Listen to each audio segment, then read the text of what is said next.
जीवन में हमारे देश में चल रही बहुत सी कुरीतियों में के विरुद्ध उन्होंने आवाज उठाई और आज भी हम उनके दोहों को बहुत ही मनन से सुनते हैं, विचार से सुनते हैं, उनका मनन करते हैं और उनको अपने जीवन में उतारने की कोशिश करते हैं। उन्हीं संत कबीर से प्रेरणा प्राप्त करके आगे और भी बहुत से संत हुए हैं। उनमें संत रामपाल जी भी एक हैं जिनके टीवी में प्रवचन आते हैं। आप सब उन्हीं संत रामपाल जी के विचारधारा से प्रेरित होकर उनके अनुयायी हैं, जिन्होंने मुझसे नवरात्रि के पहले वे सब मुझसे मिले थे और जेल में एक कार्यक्रम रखने के लिए कहा था।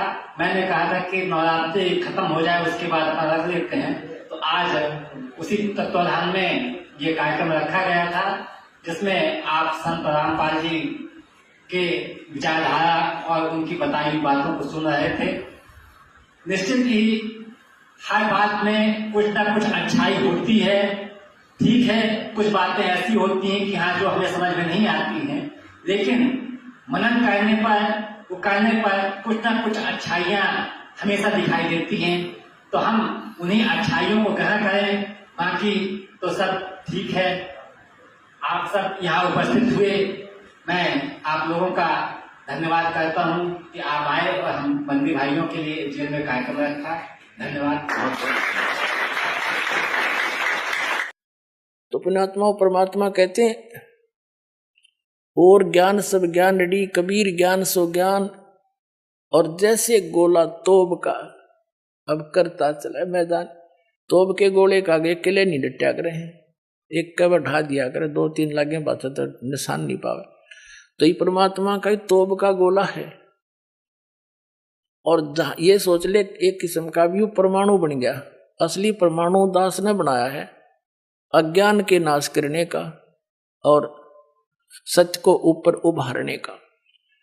एक पुस्तक जहां भी भक्त बांट आते हैं, उस परिवार पर कृपा होती है। आसपास के सुना के वो भी उनसे पूछते हैं, फिर पुस्तक ग्रहण करते हैं। और वो क्योंकि अज्ञान गणा है, कई भक्तों ने कहा जी 2 वर्ष पहले पुस्तक ली थी और आज दया हुई आपकी। बताओ, इतना ज्ञान बना रखा है। एक भक्त आया महाराष्ट्र का, वो कहने लगा जी एक सांगली शहर है महाराष्ट्र में, सांगली, और वहां कोई आपकी भक्त ज्ञान गंगा बांटे थे। और वो मेला लगा हुआ था हमारे धार्मिक, और मैं तो भगवान शंकर का पुजारी, उसके अतिरिक्त मैं किसी ने मानू नहीं था। हमारे साथ मेरा भाई था छोटा, 10-12 वर्ष का, और हम सारा परिवार मत्था टेकने जावा थे शिव के मंदिर में। बड़ा मेला था वहां का। वह पुस्तक बेच रहा था, तो उसमें लिखा हुआ था कौन ब्रह्मा का पिता है, कौन विष्णु की माँ, ये ऐसे ऐसे। वो छोटा भाई जाकर हमसे पिता नहीं कैसे पहले वो लेने चला था, मैंने मना कर दिया कि ना, ये तो बकवास लिख रखी है ना। जब तो वो मेरे साथ आ गया, फिर पता नहीं कब निकल कर गया, वो किताब खरीद लिया वहां से, बुक, और छुपा कर रख ली उसने। जब मैं गाड़ी से उतरने लगा, तब देखा मैंने वो पुस्तक ले रहा हाथ में, उसे मैंने छीन ली और मेज पर उल्टी रख दी कि इसके दर्शन भी नहीं करूं। वह रखी रही 2 महीने तक। एक बार मेरा कुछ ऐसी टेंशन बनी, कुछ ऐसे सर्कमस्टांस बन गए, मेरा सिर पाटन न हो गया। घनी टेंशन हो रही किसी बात की, और मैं बाहर बैठ गया चेयर लेके। थोड़ी देर में ध्यान आया, पुस्तक दिखी और रखी रखाई। मैंने सोचा इसने देखता क्या है। मैं लगा उस पुस्तक को पढ़ने। वो मेरी तो टेंशन मतलब याद भी कोई ना कचकित गई, और 3 दिन कंटिन्यूस पढ़ी। अरे सह परिवार लेकर आ गया परमात्मा का बच्चा, सारे परिवार को।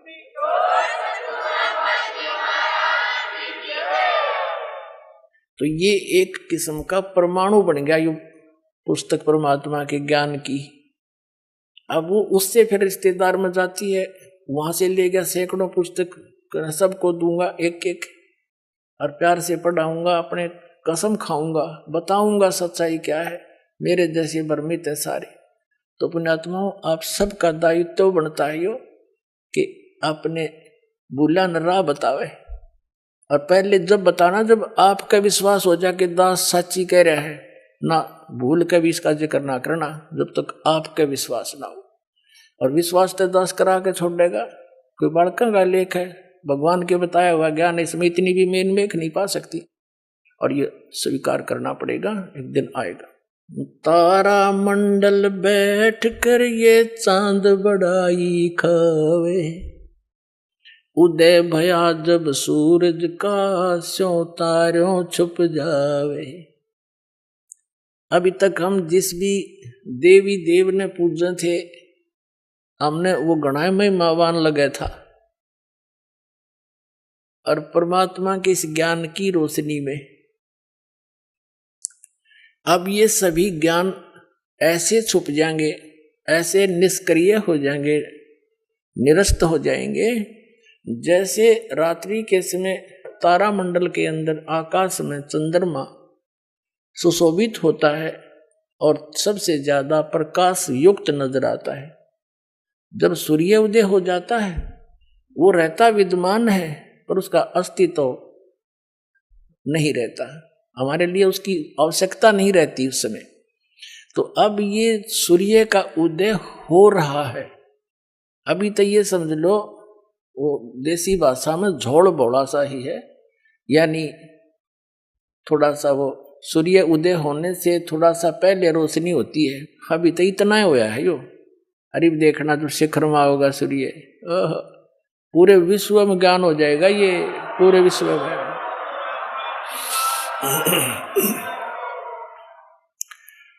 तो परमात्मा क्या बताना चाहते हैं कि आप यहाँ के वासी नहीं हो, आप सतलोक में रहा करते, वहाँ सारे सुख थे, और अपने पैर पे आप कुहाड़ा मार लिया। ये दास एक जूनियर इंजीनियर था इसमें, कंस्ट्रक्शन सिविल के अंदर, हरियाणा में इरिगेशन डिपार्टमेंट। तो वहां पर एक बहन अपने 2 बच्चों को लेकर मजदूरी करने आई, और वह लड़की मजदूरों की जैसी नहीं लगे थी। फिर भी कोई इतना विशेष ध्यान नहीं किया, मैं कोई बात नहीं, पता नहीं परमात्मा किस घर में कैसा बालक हो जाए। फिर वो रो रही थी, रोने लगी। कुछ देर बाद दूसरे तीसरे दिन जब हम दोबारा गए, उससे पूछ बैठा, भाई बहन क्या बात है, क्यों रो रही हो?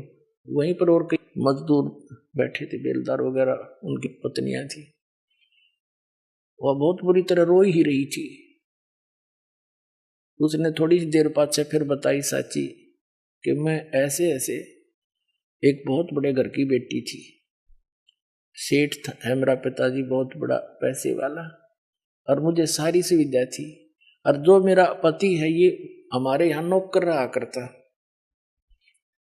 और मैं इसके जाल में फंस गई। मैं इतनी प्रभावित होगी, मेरे माता पिता मेरे आगे रो भी दिए, उन्होंने मेरे पैर भी पकड़ लिए, बेटी कुछ भविष्य देख ले तू अपना, तू कहाँ जा रही है, रोटी टाइम पे मिले नेगी, क्या हाल होगा तेरा, लेकिन फिर हम तेरे को घर नहीं बढ़न देंगे, या तू पक्की सोच लिए। मैंने एक नहीं मानी, और इस मेरे पति की बात में इतनी फंस गई, हम वहां से घर से भाग आई। अब ये जो मैं पैसा लेकर आई थी, 1-2-4 लाख रुपए, वो खर्च खरीदी, सारा शराब पीता है।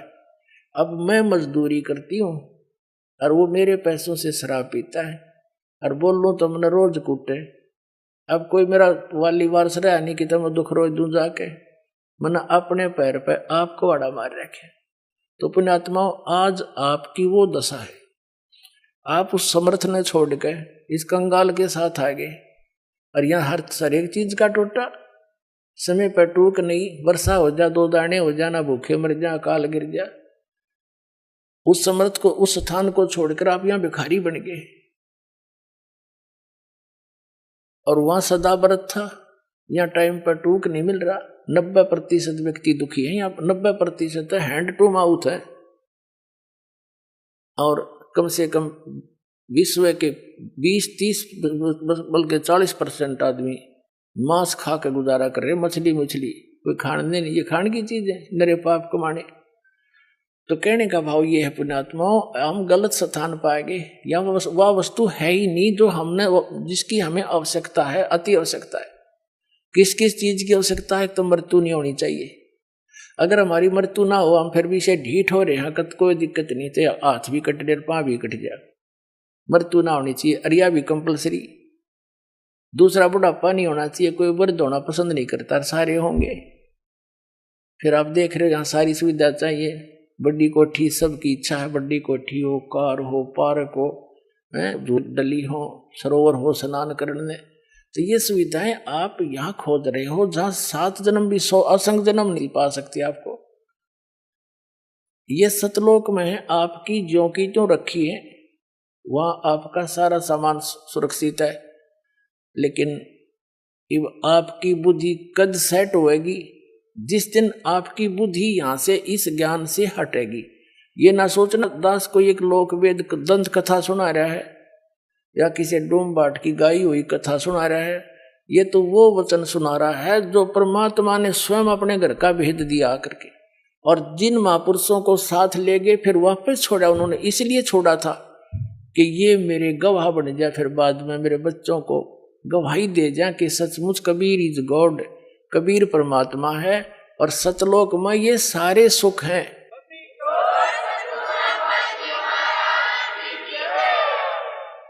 और वहां जाया कैसे जाता है? कोट जन्म तन भरमत हो गे, कुछ ना हाथ लगा रे, कुकर सुकर खरबया भोरे, कौआ हंस बुगारे।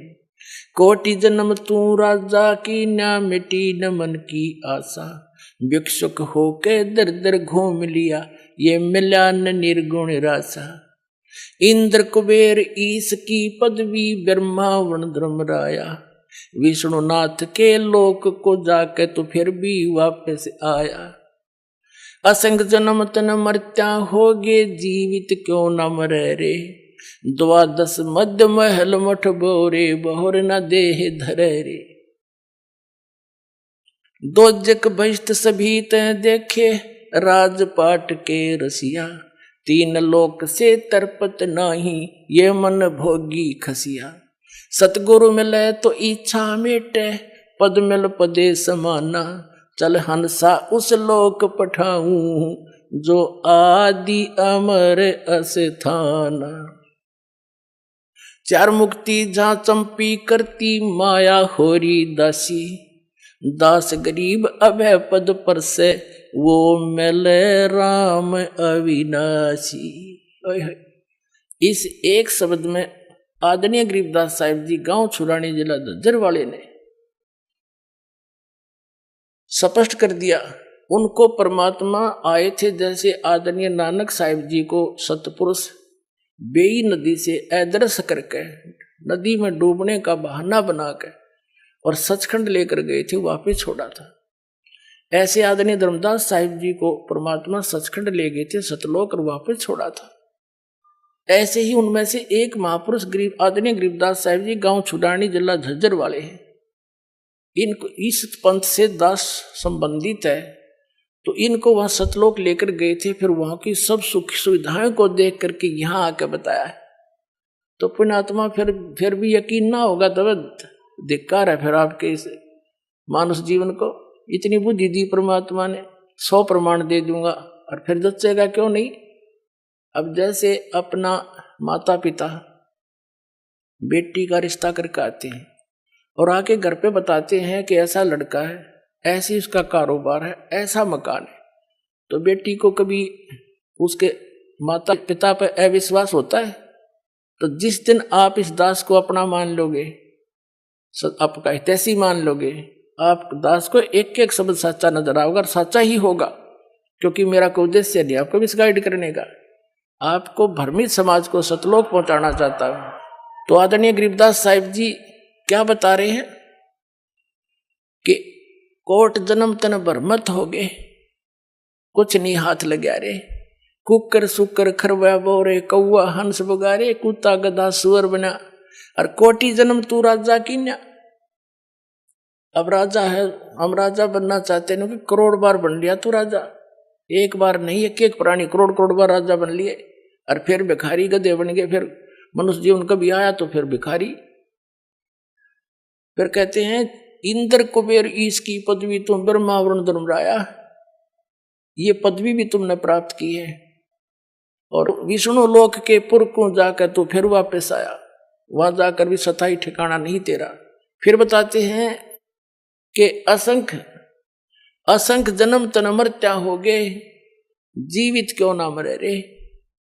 जीवित मरना है, इन लोगों के चोचलों से मन हटाना। जनता के जो भक्ति नहीं कर रहे वो लोग, वो कैसी परंपरा मनाते रहे, आपने उससे अपना दिल डांटना पड़ेगा, मर्यादा में रहना पड़ेगा।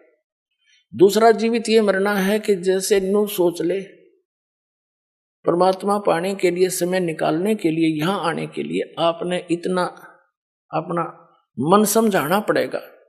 जैसे एक व्यक्ति किसी कामवश नाइट सर्विस से कहीं जा रहा था, उस काम को करके जल्दी वापस आना था, उसने इतना इंपॉर्टेंट काम था घर पे, वो नाइट सर्विस वाली बस दुर्घटनाग्रस्त होगी, उसकी मृत्यु होगी। कितना अर्जेंट काम था वो, जिसके लिए रात को जाकर वापस आना था। अब वो ही ना रहा, वो काम ने कौन करेगा, अर्जेंट ने। अब पर नो हिसाब ला के चल रहे वहां से, जैसे कोई आपको ये कहता है कि वहां जाने में ये हानि हो जाती है, ये हो जाती है, वो तो बालक है, कुछ भी कह सकता है, जिसको ज्ञान नहीं। आपने ये सोच लेना चाहिए, वे मान ले आज मेरी मृत्यु हो जाती है, और फिर कौन करेगा इस काम को। ये तो फाइनल है, इसमें मानो चाहे ना मानो, 100 की 100 सत्य है। फिर नो सोच के आ जा कि मैं आज नो सोच ले मर गया, और चल सत्संग। ये तक ऐसे कहते देसी भाषा में, काम छोड़ने काम होया करे। अब मान लीजिए फिर 3 दिन पाछे, चौथे दिन आप फिर पहुंच गए, 5वें दिन वापस। अब 3 दिन नो सोच ले आप मर गए, और उस 3 दिन में जो भी काम खराब हो गया अपना फिर सेट कर लेंगे। हर जा परमानेंट टिकट कट की, फिर कौन संभालेगा उन्हें। तो इसको कहते हैं जीवित मरना। 3 दिन जीवित मर लो,